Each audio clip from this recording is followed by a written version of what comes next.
Give,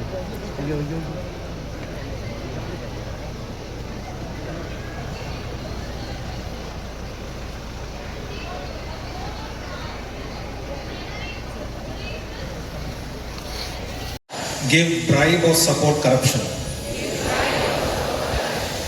I will blow the whistle whenever I witness any form of corruption. I will stand for truth, integrity and justice.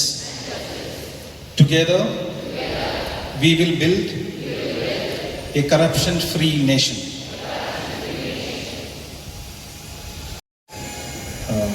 Shri Thomas Jose sir, Shri Manoj Abraham sir, വേദിയിലിരിക്കുന്ന മറ്റ് വിശിഷ്ടാതിഥികൾക്കും ഇവിടെ വന്നിട്ടുള്ള ഓരോ വ്യക്തികൾക്കും ഈ നാടിൻ്റെ പ്രതീക്ഷയായ എൻ്റെ മുന്നിലിരിക്കുന്ന ഓരോ യുവതി യുവാക്കൾക്കും എൻ്റെ നമസ്കാരം.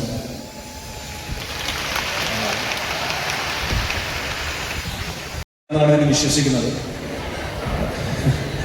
അതിൽ വലിയ ഇടിക്കാരനുള്ള പോലീസുകാരനൊന്നല്ലെങ്കിലും ജനങ്ങൾക്കും സമൂഹത്തിനും വേണ്ടി പ്രവർത്തിക്കുന്ന, അവരുടെ പ്രശ്നങ്ങളെ ക്ഷമയോടുകൂടി കേൾക്കുന്ന, നിയമാനുസൃതമായി പ്രവർത്തിക്കുന്ന ഒരു പോലീസ് ഉദ്യോഗസ്ഥനായിട്ടാണ് ഞാൻ അതിൽ അഭിനയിച്ചിട്ടുള്ളത്.